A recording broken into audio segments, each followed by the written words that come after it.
What's up everybody? Welcome back or to the channel if this is your first video.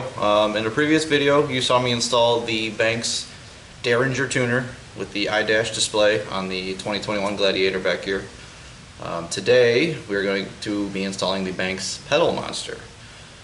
So the PedalMonster is going to complement the Derringer tuner, give you a little bit more, I wouldn't call it power, it's going to feel like power. Basically it takes out the turbo lag. So it's a electronic throttle module, I guess you would say. It's going to have 3 different base settings with 10 different settings in that. So you actually get 30 settings that you can play with and fine tune for what you need. So they have a city driving, sport driving, and then a track setting with, like I said, 10 settings in each one of those. The install is very simple, just a few plugs to plug in. I already have the Derringer and the iDash installed, so that the hard part's technically done. I went with Banks. I mean, obviously you gotta trust the Banks name. They've been doing this forever. They know what they're doing. They know how to add good, reliable power that's not gonna destroy anything. I mean, you could trust any product from Banks. It's gonna be great. The good thing about the PedalMonster is it's the only controller connected through the OBD2 port. Throttle controller, that is, that's connected that way. It has safety features in it. It will not work in reverse, so you're good that way. And then you also have a mobile app you can use to control it if you don't have the iDash. I'm not going to do that because I have the iDash, but I can download the app and I'll show you all that too. That way you have all that information. So we'll show you what the tuner is. It is super quick to install. Just a few plugs. My install might look different because I already have the Derringer and the iDash, but if you're doing just a raw install it might look a little different, but the same principle is going to apply to you. So let's take a look at what the PedalMonster looks like. Alright guys, so this is what comes in the box when you get the PedalMonster. Obviously you got the box and your stickers, but this is the PedalMonster right here. It's a real small box. It's going to mount under the dash, so it's real hidden and nobody's even going to see it. And then you have a connector cable. This is the cable that's going to connect to the iDash. If you're just doing the PedalMonster, you're not going to have that cable. You're going to have a OBD2 plug. So this connects a little different. They have instructions here. Depending on how you get it set up, you can do a standalone. You can do it with just the tuner without the iDash. You can do it with the iDash without the tuner, or obviously I have both. So we're going to be doing this bottom one. Just got to rearrange the plugs, no big deal. But the install is very simple. Alright, so the Banks PedalMonster stands out for a few reasons. The reverse safety that they have on there, it shuts off all features in reverse. No other tuner does that on the market. It also has an automatic return to stock. If it senses anything out of whack, it'll basically just shut itself off and protect your truck or car or whatever you're putting this in. Those are 2 patented features that Banks has on it. Also the way it gets power. So it gets power through the OBD2 port. That's a full 12 volt power. You're not just getting your 5 volt power from the pedal. So if you just tap onto the pedal, your vehicle may throw a check engine light because it senses some weird power coming through there, whatever, the way the computers are nowadays. So this going through the OBD2 port, getting full 12 volt power is not going to throw any check engine lights. So those are the main features of the Banks PedalMonster. That's why I went with Banks, and I trust them as a company. So let's go ahead and get the install going. Alright guys, so this is the interior here. Like I said, I'm in the garage. It's Ohio and it rains all the time, so I can't be outside. Sorry about the lighting. We'll try to not drown it out with a flashlight here, but here's the iDash. So I have my 2 wires coming up through the side here. I didn't route them through the A-pillar. I'm waiting for a mount on the A-pillar. I'm going to mount the gauge right here. They just don't have one yet. So I just have to unplug the cable from the back of the iDash, take it back down below the dash, pull this panel off to give you better access to where the plug is going to go on the pedal, which way under here, right back here. See that little brownish reddish plug? That's what we're going to be tapping into. So let me get some stuff disconnected and I'll be right back. Okay guys, so to take the eye dash off, all you have to do is loosen this Allen key bolt and it'll let you pull the gauge right out of the face. You just gotta loosen that up a little bit. Doesn't really have to come out all the way. Then you should be able to pull the eye dash right out of the front here. Just need to give myself some slack with my cables.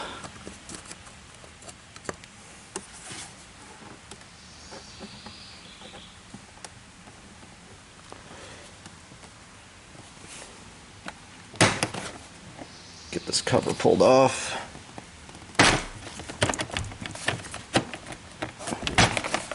There we go. There we go.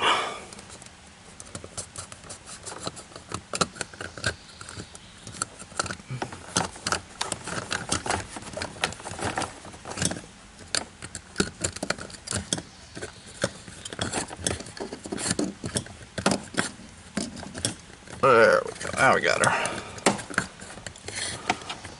Kind of hard to do with one hand. So what we're looking for here is we have to get the 6-pin. So there's a 4-pin and a 6-pin. Basically one's just bigger than the other.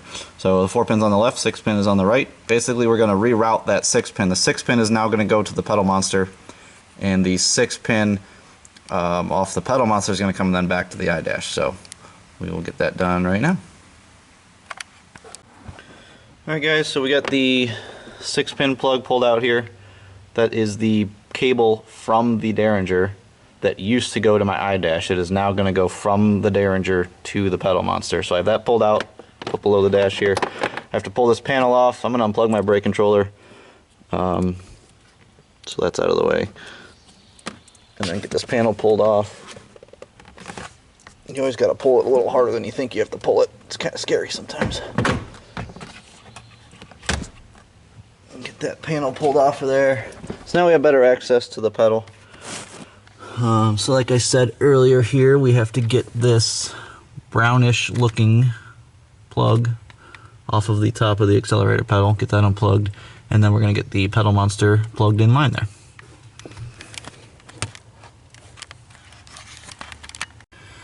Okay guys, so I got the red clip pulled out. It pulls out straight towards you. It was kind of hard to grab it with your fingers or even a screwdriver, so I actually got a pair of pliers, just real gently grabbed the side of it and pulled it straight out, and it popped right out. So just pull it towards you real gentle. Obviously you don't want to break that, so just be careful with it. So now we got to plug that into the PedalMonster and get our new 6-pin plug put from the PedalMonster to the eye dash. Okay, so we just have to, we got the block pulled out, unplug it from the pedal. And we're going to take our plug from the PedalMonster and plug that in to the Jeep. And that plug basically pulls it down into place. You just set it on there, and the way that block works, it slides it down in there. So we just have to take the other end of the PedalMonster, I guess T-harness you would call this, and plug it into the factory harness that was plugged into the pedal. I'm going to need 2 hands to do that, so I'll set the camera down here. Okay, so we have everything plugged in there. The plug looks like it goes either way, but it will only slide down one way, so just be careful, stick it in there. If that red thing doesn't slide in, then flip the plug around. So now we have the PedalMonster here. What I have to do is take the 6-pin plug that came from the Derringer, plug it into the front, and then I got to take the 6-pin plug that came with the harness, or with the PedalMonster rather, plug it into the other side and take it back up to the eye dash. The instructions do say that it does not matter which port you plug whichever plug into. It's just in and out. So just plug each one to the PedalMonster and secure it underneath here, zip tie it up however you need to, and the install should be complete. Alright guys, we got it all plugged in. The PedalMonster is zip tied right to that front cross member, kind of underneath the fascia panel under your steering wheel. Banks made a real smart design. They have a little tab there that you run your zip tie through, and then you just zip tie it to that bar. So you have your two 6-pin plugs coming out of the PedalMonster. One's for the Derringer, one's for the iDash. Doesn't matter which side it plugs into. I will be the first to tell you I suck at zip ties, so I'll fix that. But these are all ready to go. I'm gonna hop in here, start it up, and make sure everything works good, and we'll see what we got. Alright guys, so this is the iDash display. This is how I had it set it up before I had the PedalMonster. I chose the 8 gauges because I just want to see as much as I can. But they do have a specific gauge layout for the PedalMonster. So you scroll down through all your gauges, and then you get down here and it starts to say PedalMonster or PedalMonster Combo or Derringer PedalMonster. So I can show you each one of these do. If you just want your PedalMonster gauge, it tells you.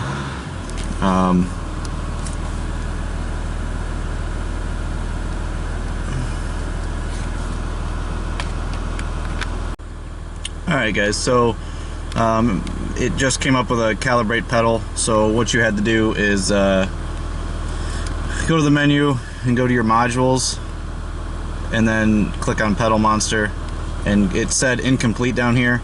What it makes you do is you tap to the right, and it makes you depress your gas pedal all the way.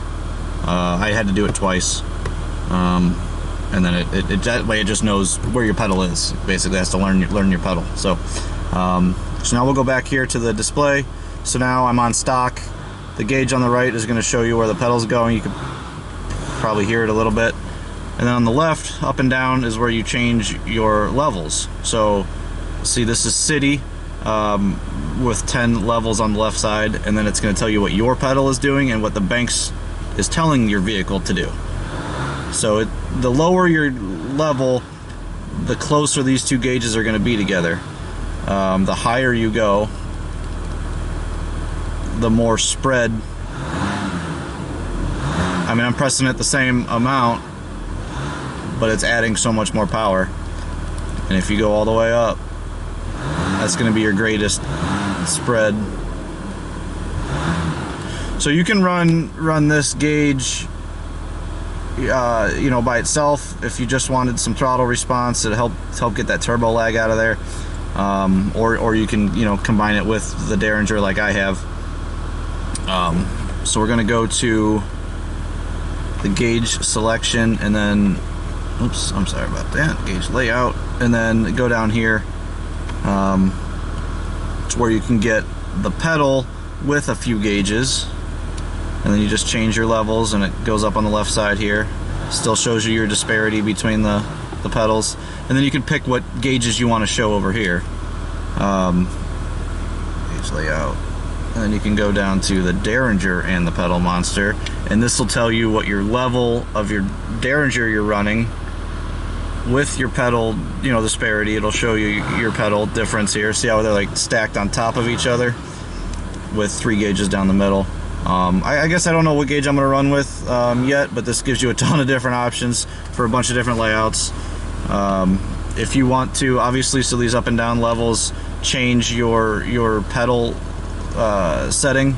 If you hit the back button, it switches your screen over to the right side. Then you can change your Derringer mode. Those go 1 through 6. I've been running it on 3. Seems to be working just fine. So yeah, I'm gonna play with this a little bit, see what I like the most, and see what works best here. I do like to have as much gauges as possible, so I know what's going on here with the diesel. So but yeah, let's take this thing out on the road and see how she works. Alright guys, so I'm backing out of the garage here. As you can see, it says reverse mode. That was the safety feature I was telling you about. If you're in reverse, it'll basically shut off the pedal, so you don't have any added power in reverse. Just a safety feature, but no other tuner on the market does that. So then I put it in drive and it kicks right back into mode. So what I have it set at is the middle of the road sport. I have the Derringer set at 3, which is right in the middle, and the iDash at sport in the middle. So it's kind of just middle of the road. I mean, I live on a city street here, but instantly you can feel the difference in power. I'm barely on the gas, and this thing just takes off. What I need to do is find a little stretch of road and play with it a little bit. But we're going to take off here down some city streets and just check the acceleration.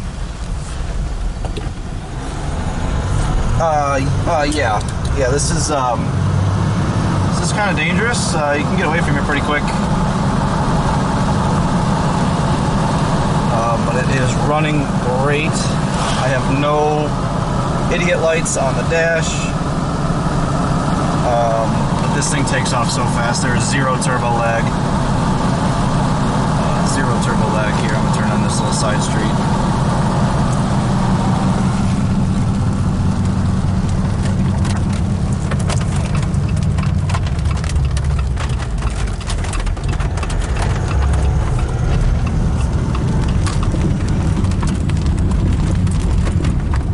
Apologize for the bumps here. The Ohio streets we have here are just, you know, butter smooth.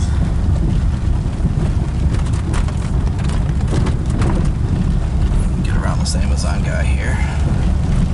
But I can already tell this is gonna severely increase drivability, pulling my camper. I mean, you barely have to touch the throttle. This thing just takes off.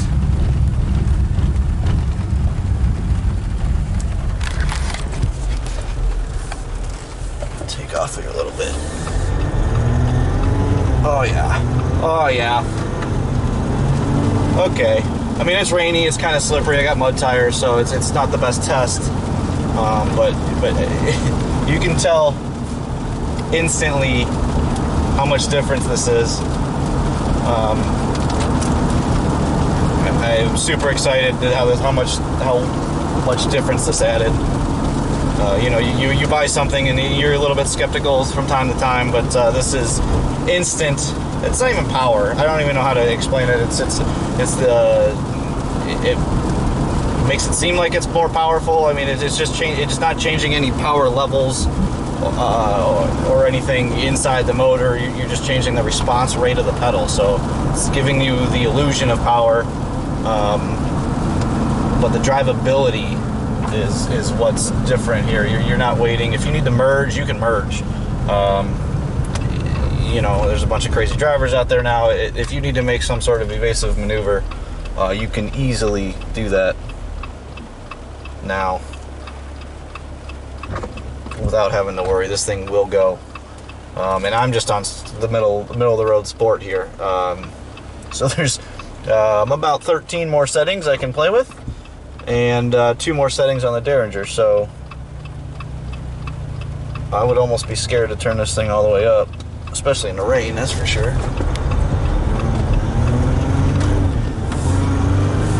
But I mean, in the rain it's a little ridiculous. You can't even keep it on the road, but I would highly recommend this product to anybody. It fits any vehicle. You can get it for whatever you want. Like I said, it's OBD2 plug-in, so as long as your vehicle is the OBD2, you don't even need an iDash or anything to control it. You can use your phone app to control it. So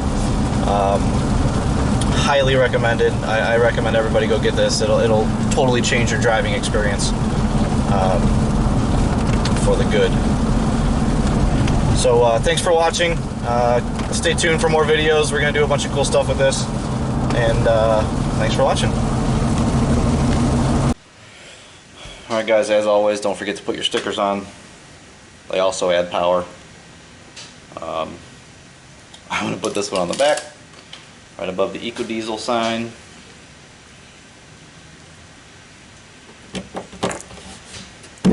Bam!